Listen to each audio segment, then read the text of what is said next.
अगर आपको ट्रांसलेशन करना अच्छे से आता है तो आपको 10 में से 8 सेंटेंस के आंसर सही देने हैं। अगर आप 10 में से 8 के आंसर सही कर पाते हैं तो इसका मतलब है कि आपकी टेंस और ट्रांसलेशन की तैयारी अच्छी चल रही है। अगर आप नहीं कर पाते तो कोई बात नहीं, साथ साथ सीखते चलिएगा। तो शुरुआत करते हैं पहले सेंटेंस से। वह मोहन के साथ स्कूल कभी नहीं जाता है। He does never go to school with Mohan. B है he never goes to school with Mohan. इसमें से कौन सा सेंटेंस सही कौन सा गलत है? तो जो ऑप्शन नंबर बी है वो हमारा सही है, जो ऑप्शन नंबर ए है वो गलत है। अब इसका कारण क्या है? जो ये हमारा सेंटेंस है ये किसका है? Present indefinite. ता है ती है आया, इसका मतलब क्या है?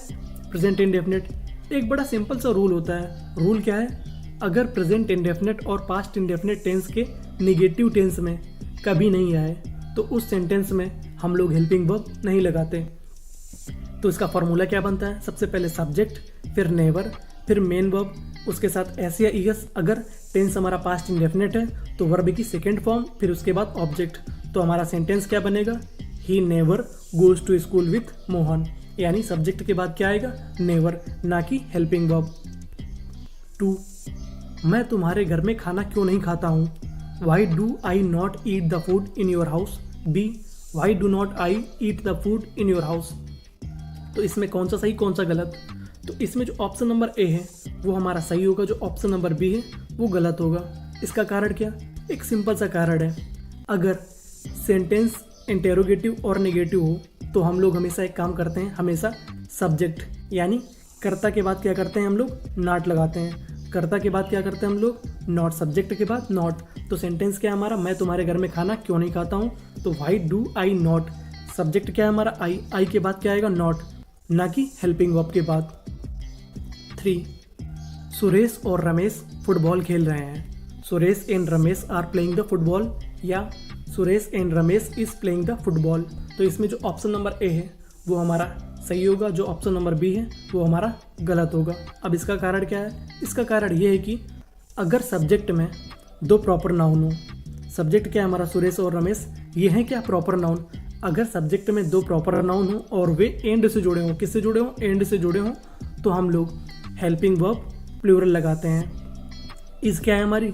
सिंगुलर हेल्पिंग वर्ब और आर क्या है? Plural verb. नंबर 4. उल्लू पेड़ पर बैठा है। The owl is sitting on the tree या the owl has set on the tree. कौन सा सही कौन सा गलत? तो इसमें जो ऑप्शन नंबर ए है वो हमारा सही, जो ऑप्शन नंबर बी वो गलत। अब इसका कारण क्या है? इसका कारण ये है, ये जो हमारा सेंटेंस है ये हमारा प्रेजेंट कॉन्टिन्यूअस टेंस है। ऐसा कैसे? आपने सोचा कि रहा है रही है तो आई नहीं। तो इसका कारण ये है, जो काम लगातार चलता है हम लोग उसे कॉन्टिन्यूअस बोलते हैं। जैसे अभी आप लोग क्या कर रहे हो? मोबाइल देख रहे हो, इसका मतलब काम चल रहा है, ये कॉन्टिन्यूअस है। अगर मैं आपसे कहूँ कि आप बैठे हो, अभी आप शायद बैठे ही तो होगे, तो इसका मतलब क्या? अभी आप बैठे हैं, वर्तमान में आप बैठे हैं, कहीं जा तो नहीं रहे। इसका मतलब ये टेंस कौन सा हो जाएगा? कॉन्टिन्यूअस। जो काम लगातार चले वो कॉन्टिन्यूअस। अभी भी आप बैठे ही हैं, तो आप बैठे कब हैं? कॉन्टिन्यूअस में। तो ये बनेगा हमारा the owl is sitting on the tree. Next number 5. आज वहाँ कौन गया? Who did go there today या हु वेंट देयर टुडे। कौन सा सही कौन सा गलत? तो इसमें जो ऑप्शन नंबर बी है वो हमारा सही हो जाएगा, ऑप्शन नंबर ए गलत। ऐसा क्यों? ऐसा इसलिए कि जो हमारा कौन होता है यानी हु, वो हमेशा कर्ता का काम करता है। किसका काम करता है? सब्जेक्ट का, ना कि क्वेश्चन वर्ड का। तो ये हमारा सेंटेंस अफर्मेटिव सेंटेंस की तरीके से बनेगा। अब अफर्मेटिव का फॉर्मूला क्या होता है? मैंने आपको पहले वीडियो में बताया है, अगर आपने नहीं देखा तो देख लेना।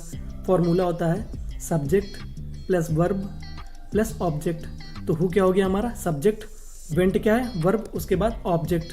तो सेंटेंस क्या बन जाएगा? Who went there today. पहला वाला गलत, दूसरा वाला सही। नंबर 6. मैं तुम्हें मार दूंगा।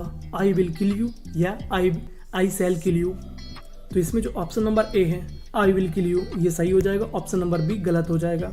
अब आप लोग सोच रहे होंगे कि आई और वी के साथ तो शैल आता है। आप लोग सही है, लेकिन अगर कभी फ्यूचर कॉन्टिन्यूअस या फ्यूचर के किसी भी टेंस में डराने, धमकाने, ताकत या विल पावर यानी क्षमता दिखाने की बात हो तो हम लोग आई वी के लिए शैल की जगह विल का प्रयोग करते हैं।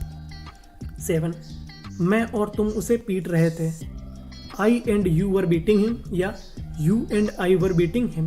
कौन सा सही? तो इसमें जो ऑप्शन नंबर ए है वो हमारा सही हो जाएगा, ऑप्शन नंबर बी गलत हो जाएगा। अब इसका कारण क्या है? वैसे तो अगर हमारे किसी भी सेंटेंस में तीनों पर्सन दिए गए हों, फर्स्ट सेकेंड थर्ड या कोई से भी दो दिए गए हों, तो जो हमारा रूल होता है वो होता है 2 3 1। पहले सेकेंड पर्सन का करता आता है, फिर थर्ड पर्सन का, फिर फर्स्ट पर्सन का। अब पर्सन क्या होते हैं? तो पर्सन यानी पर्सन का मतलब व्यक्ति, और व्यक्ति इस दुनिया में 3 तरीके के होते हैं।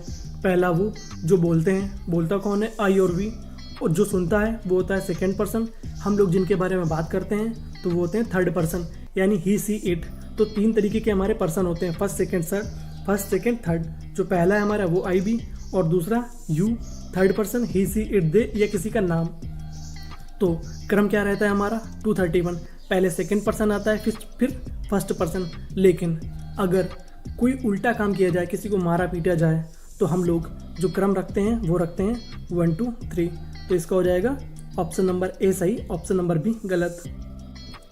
आई क्या है हमारा? First person. यू क्या है? Second person. 8, मैं कल पत्र लिख रहा था। I were writing a letter yesterday या I was writing a letter yesterday. तो इसमें जो ऑप्शन नंबर बी है वो सही हो जाएगा, ऑप्शन नंबर ए गलत हो जाएगा। इसका कारण क्या है? आई के साथ वॉज आता है।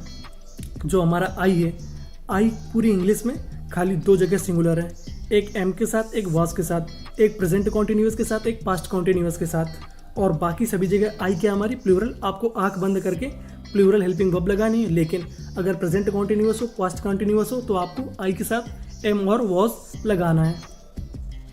9, क्या वे चाय पी रहे होंगे? Will they be taking the tea या will be they taking tea? कौन सा सही हो जाएगा? पहला है हमारा will they be taking tea या will be they taking tea. तो इसमें जो ऑप्शन नंबर ए है वो सही हो जाएगा, ऑप्शन नंबर बी गलत हो जाएगा। अब इसका कारण क्या है? अगर हमारी हेल्पिंग वर्ब एक शब्द से ज़्यादा हो, तो जो बाद वाली हेल्पिंग वर्ब होती है इंटेरोगेटिव टेंस में, तो हम लोग क्या करते हैं? उसको हम लोग मेन वर्ब से पहले रखते हैं। किसके पहले रखते हैं? मेन वर्ब से पहले रखते हैं। तो हमारी विल बी 2 शब्दों की हेल्पिंग वर्ब है, तो यहाँ पे हमारी मेन वर्ब क्या है? टेकिंग। तो टेकिंग से पहले हम लोग क्या रखेंगे? बी। 10th, क्या मैं कल अपना काम कर रहा था?